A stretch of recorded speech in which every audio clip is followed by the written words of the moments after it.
Buenos días, buenas tardes, buenas noches, corazones apapachadores. Hoy quiero seguir con el método Cabalet porque ya tengo otra entrega pendiente y todavía no he terminado esta. Bueno, el tema de hoy se llama el abismo y la inhibición. Estos tres centros energéticos, aquí te recuerdo que estábamos hablando de Keter, Hokmah y Binah, constituyen una unidad, pero en el reparto de tareas apareció de inmediato una evidencia. En aquel universo de luz iba a resultar imposible otra vida que la de ellos, los dioses. Si querían crear una vida inferior a la suya para lanzar nuevos seres al torrente de la evolución, era preciso crear en ellos mismos una zona oscura, a fin de que la nueva vida pudiera evolucionar en esa sombra. Le tocó a Binah ser zona oscura, el tercer centro energético, pero algunos elementos que trabajaban en esa zona estuvieron en desacuerdo. Todos tenían derecho al mismo nivel de luz y ciertos sectores de Binah estimaron injusto tener que renunciar a ella. Nos estamos refiriendo de nuevo a los lucíferes. La solución del conflicto, como ya se ha dicho, consistió en precipitar al abismo a los disidentes, es decir, las fuerzas hostiles al designio divino fueron lanzadas a un nivel inferior, para que siguieran en él su avance sin perturbar la buena marcha de la creación. Estos fueron los primeros rezagados de la historia del presente periodo evolutivo. Podemos extraer de ello una enseñanza práctica. Cada vez que nos inhibimos en nuestro quehacer cotidiano, cada vez que pasamos de largo ante los sufrimientos o dificultades del prójimo, diciéndonos es su problema, estamos siguiendo la política de los luciferianos, ya que la separación que se produjo en Binah, cuando los disidentes fueron arrojados al abismo, fue debida, como decíamos, a que una parte de sus moradores se inhibieron de la tarea esencial que debían realizar, y que consistía en alumbrar nuevos mundos, utilizando la propiedad ígnea de Keter para extender la vida. La inhibición es un enemigo a combatir. Pero aclaremos una cosa, ya que anteriormente dijimos que debíamos evitar dar consejos e inmiscuirnos en asuntos ajenos. Veamos, un tema es participar en las decisiones que deben tomar los demás, lo cual puede resultar arriesgado por las implicaciones que conlleva, y otro muy distinto que pretendamos pasar por la vida como si nada fuera con nosotros, como aquellos que repiten como loros, paso mucho. Si se encuentra a alguien accidentado en una carretera, es lícito pararse. Si una persona solicita ayuda, debemos dársela. En un proceso electoral participemos, porque al final lo relevante serán las experiencias que extraigamos de nuestra vida. Volviendo al tema anterior, la técnica del abismo sería ya una institución, y con ella se resolvieron los ulteriores conflictos. Pero esos rezagados, evolucionando a niveles distintos a los del resto de la especie, crearían una permanente conflictividad y serían tanto ellos como sus descendientes de los planos inferiores los grandes agentes del mal, en definitiva, de los errores que comete el ser humano. El hierro resulta ser, en último análisis, la inhibición, la falta de apetencia y participación en el mundo exterior. La manifestación de la eternidad está representada como un hambre, escribía el místico Jacob Boehme. Tragarse el mundo exterior, engullir la eternidad, tal es el objetivo.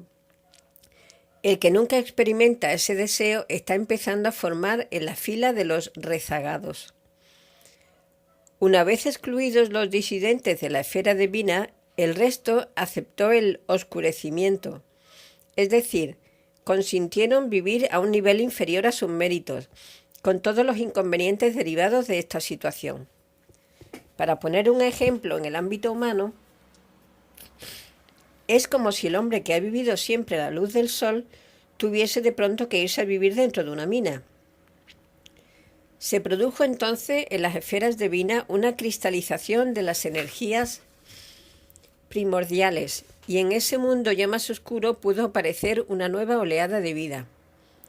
Fue, pues, el sacrificio de vida lo que permitió la vida a niveles inferiores, y como la historia de Dios es nuestra propia historia, será también mediante el sacrificio que conseguiremos progresar hasta alcanzar cierto nivel evolutivo. Tampoco es preciso dramatizar. Los padres deben sacrificarse para educar a sus hijos. Por ejemplo, reducen su luz, en este caso el lenguaje habitual que utilizan para que sus palabras resulten inteligibles a sus retoños. El sacrificio fue una ley cuya adopción se hizo necesaria en el alba de la creación. Pero como acabamos de señalar, ese sacrificio fue el que instituyó en el mundo el mal, entre comillas, porque generó una conflictividad que tuvo que ser reprimida por decreto, por así decirlo, postergando a un nivel inferior a los que se rebelaron contra la decisión divina. El objetivo del sacrificio debe ser la creación. La luz es la materia prima de toda edificación, pero es la luz que circula por nuestro interior la que lleva el germen de la vida, y es esa la que debemos utilizar para nuestras creaciones, ya que la ley quiere que toda cosa, antes de tener una existencia exterior, haya sido edificada en nuestra naturaleza interna. Utilizando nuestro potencial para multiplicar la creación divina, estaremos ejecutando la política de Dios. Si nos concentramos en nosotros y nos inhibimos de toda creación, estamos oponiéndonos a la política divina.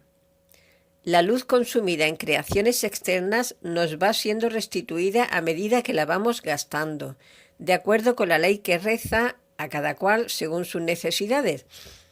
Pero la calidad de la luz recibida dependerá de la obra que estemos realizando.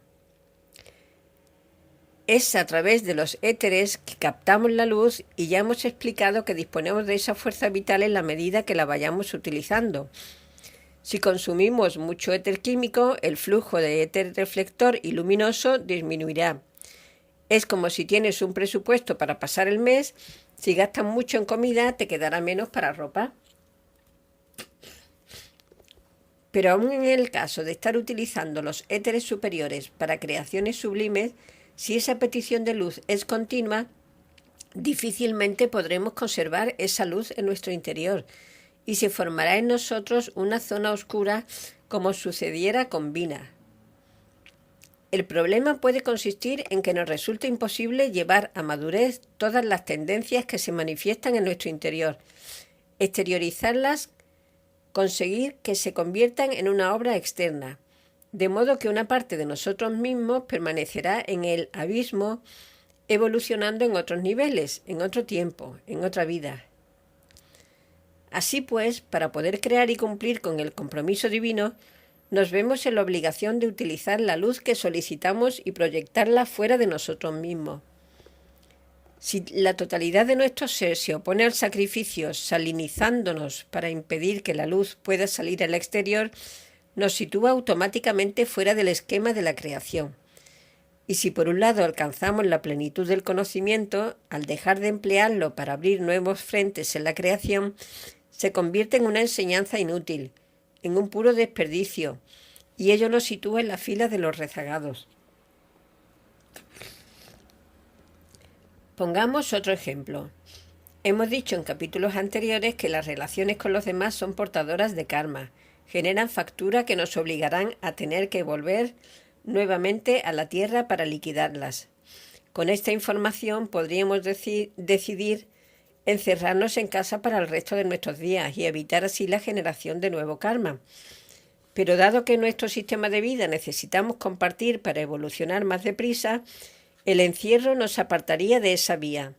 Sería como si nos salinizáramos, nos encerráramos en sal para conservarnos, y nos situaríamos así fuera del esquema de la creación, convirtiéndonos en rezagados. Crear es pues una necesidad, incluso las creaciones erróneas. Aquellas cuyo ropaje material se destruye al poco tiempo de edificarlos son preferibles a la inactividad.